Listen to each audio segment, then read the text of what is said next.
गणपति बप्पा मोरया। आज का टॉपिक है किससे होगी आपकी शादी। तो जो लोग भी सिंगल हैं सिर्फ उन्हीं के लिए ये रीडिंग है। वही लोग इस रीडिंग को इंटरेस्ट से देख सकते हैं ताकि उनको थोड़ा डिटेल मिले।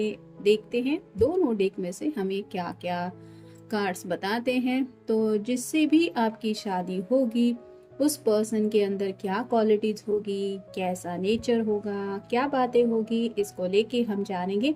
कोई भी टैरो डेक में नहीं लेने वाली हूँ क्योंकि ज़ोडिएक साइन तो कोई भी हो सकता है। तो शुरुआत करते हैं कार्ड शफल करके। दोनों भी डेक में से सिर्फ और सिर्फ 7 ही कार्ड्स लेने वाले हैं हम।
पहला जो कार्ड मिला है वो है वुमन होल्डिंग द हार्ट।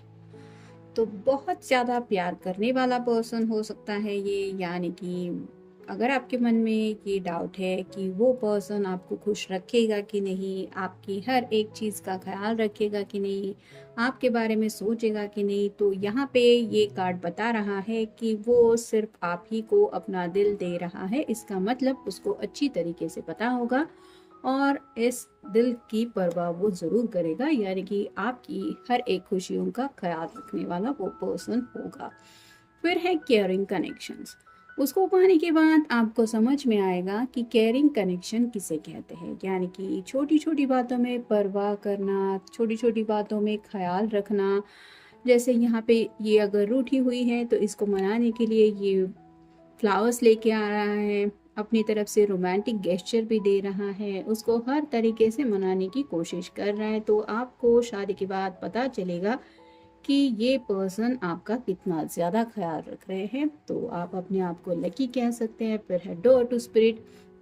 थोड़ा सा ये पर्सन स्पिरिचुअल हो सकता है, यानी कि उसको आपकी ज़िंदगी में आने के लिए शायद थोड़ा बहुत स्ट्रगल करना पड़ सकता है, जिसकी वजह से उसको ये यकीन आपके मिलने के बाद हो सकता है कि स्पिरिचुअल कनेक्शन की वजह से ही आप दोनों एक दूसरे से मिले, यानी कि जन्म जन्मांतर के रिश्ते के ऊपर ये भरोसा करने वाला भी पर्सन हो सकता है।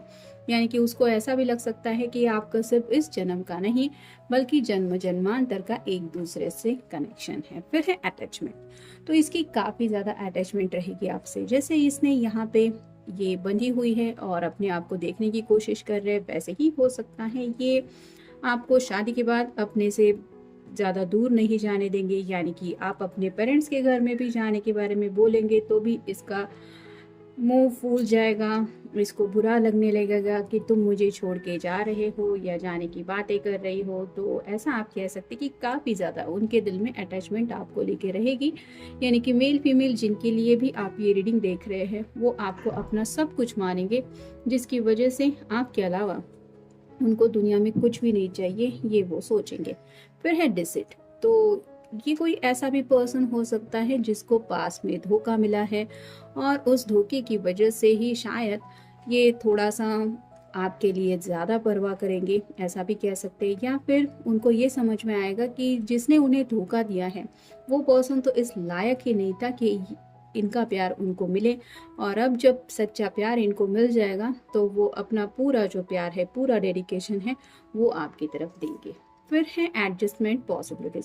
तो इस पर्सन के साथ शादी के बाद आपको हो सकता है कुछ एडजस्टमेंट करनी पड़ेगी, यानी कि हो सकता है कि रिश्ते के लिए घर वाले ना माने, या तो आपके घर वाले हो सकते हैं या इनके घर वाले हो सकते हैं, या फिर किसी किसी के कुछ करियर के वगैरह प्रॉब्लम्स हो सकते हैं, लेकिन छोटी मोटी भी शायद कुछ एडजस्टमेंट करनी पड़ सकती है।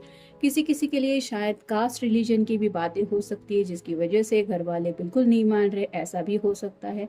तो अगर आप अपनी तरफ से थोड़ा एडजस्टमेंट दिखाएंगे तो ये पर्सन भी आपके साथ वो बातें याद रखेगा कि इसने मेरे लिए इतना ज़्यादा एडजस्टमेंट किया था। और नेक्स्ट कार्ड है ब्रोकन हार्ट। तो पास्ट में इसका दिल टूटा हुआ होगा, यानी कि हो सकता है ये पर्सन सामने से आपको बता दे कि पास्ट में किसी ने इनका दिल कितनी बुरी तरीके से तोड़ा था, कितना हर्ट हुए थे ये पास्ट में, जिसकी वजह से शायद ये फिर कभी किसी रोमांटिक रिलेशनशिप में पड़े ही नहीं और सीधा उन्होंने कुछ फैसला लिया, तो वो है शादी का। तो अपनी ज़ुबान से भी शायद ये बता देंगे आपको अपने टूटे हुए दिल को लेके, और शायद ये इसलिए बताएंगे ताकि आपको ये एहसास हो कि ऑलरेडी इनका दिल अगर इतना टूटा हुआ है तो आपका फ़र्ज़ बनेगा कि आप उस टूटे हुए दिल का अच्छी तरीके से ख्याल रखें। फिर है वास्ट विस्टर्स। तो इसको घूमने फिरने का बहुत शौक होगा। जैसे यहाँ पे ये पर्सन बक्से से बाहर निकलने की कोशिश कर रहा है, यहाँ पे एक रास्ता है, नाव है, समंदर है। तो शादी के बाद हो सकता है आपका काफ़ी ज़्यादा घूमना फिरना हो सकता है, स्पेशली बीचेस वगैरह घूम सकते हैं, आउटिंग ज़्यादा कर सकते हैं, या फिर ऐसी ऐसी जगह पे आप दोनों का जाना हो सकता है जहाँ पे पहले कभी आपने शायद उन जगहों पे नहीं देखा है, या फिर इस पर्सन ने वो जगह विजिट नहीं किए हैं। तो थोड़ा सा ट्रैवल वगैरह इसको पसंद हो सकता है। फिर है ग्राउंडिंग।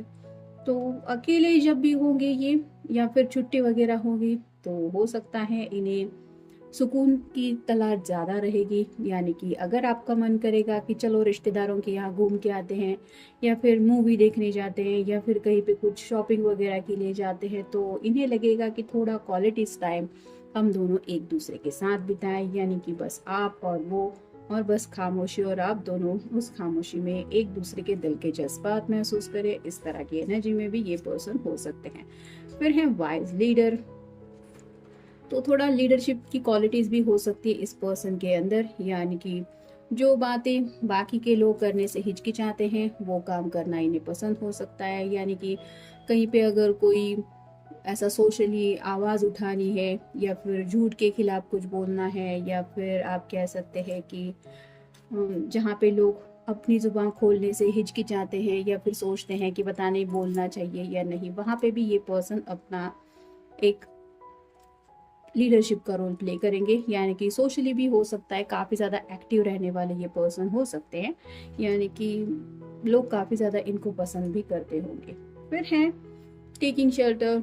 तो शायद ये पर्सन आपकी आंखों के सामने ही है, मतलब आपको पता नहीं है, लेकिन शायद ये पर्सन आपके बारे में काफ़ी ज़्यादा खोजबीन कर रहा है। जैसे यहाँ से ये घर दिखाई दे रहा है, इसको पता है कि इसकी नज़रें कहाँ पे हैं, इस घर में कौन रहता है, क्योंकि इसके पास ये लैंटर्न है जो इसको बाकी की डिटेल्स भी दे रहा है कि रास्ता कहाँ से कहाँ तक जाना है। तो वैसे ही हो सकता है आपकी शादी जिनसे होगी वो खुद आपको चुने, यानी कि आप तक पहुंचने का जरिया वो ढूंढ निकालेंगे। और आप कह सकते हैं कि जैसे गहरे समंदर में से मोती निकालना वो जितना मुश्किल होता है, वैसे ही ये पर्सन शायद आपको बताएंगे कि मैंने तुम्हें बहुत ढूंढा है, उसके बाद तुम मुझे मिले हो या मिली हो। तो काफ़ी ज़्यादा सर्च इन्होंने किया पहले रह सकता है अपने लाइफ पार्टनर को लेके, और आपको पाने के बाद ये अपनी ज़ुबान से आपको बता देंगे कि मैंने तुम्हें पाने के लिए बहुत ऑप्शन साइड में रखे, मैंने बहुत ज़्यादा ढूंढा है तुम्हें। तो आप उनके लिए कितने ज़्यादा इम्पोर्टेंस रखते हैं ये वो आपको बताएंगे। फिर है पैशन एंड प्लेजर। तो जैसे यहाँ पे डांस हो रहा है, कैंप फायर वगैरह भी हो रहा है, वैसे इस पर्सन के भी शायद फ्रेंड सर्कल वगैरह ज़्यादा हो सकते हैं, और ये पर्सन को डांस वगैरह भी पसंद हो सकता है, म्यूज़िक वगैरह भी। तो ज़रूरी नहीं है कि हर बार पार्टी में आपको लेके जाए या फिर पार्टी में ही जाना हो, लेकिन आपके साथ भी जो भी वो वक्त बिताएंगे वो वक्त आपको किसी पार्टी से कम नहीं लगेगा, यानी कि ये पर्सन काफ़ी ज़्यादा आपसे प्यार करने वाले हैं। फिर है voyage of the heart. Love flow through you and to you. तो यहाँ पे भी बात आ रही है जिनसे भी आपकी शादी होगी वो आपसे बहुत ज़्यादा प्यार करेंगे और आप अपने आप को, मैंने पहले भी बोला था कि लकी कह सकते हैं, क्योंकि केयरिंग कनेक्शन तो होगा ही, लेकिन साथ ही साथ शायद शादी के बाद आपको पता चलेगा कि सच में असली प्यार होता क्या है। और नेक्स्ट कार्ड है व्यू फ्रॉम अबोव। तो जैसे यहाँ से ये दुनिया देखने की कोशिश कर रही है, पैराशूट में तो ऊंचाई पे ही हम पहुंच जाते हैं, लेकिन ये पर्सन, आप कह सकते हैं कि इनका दुनिया की तरफ जो देखने का नज़रिया है वो काफ़ी ज़्यादा अलग होगा। यानी कि आम जिंदगी से साइड में हटके कुछ इनके सपने होंगे जो पूरे करने के बारे में ये आपसे डिस्कस करेंगे, या फिर आपके भी सपने पूरे करने के लिए ये अपना बेस्ट देंगे। तो इन शॉर्ट आप कह सकते हैं कि आप सच में अपने आप को लकी समझ सकते हैं कि ऐसे पर्सन के साथ आपकी शादी होगी। तो ये था आज का reading. Blessings and have a nice day.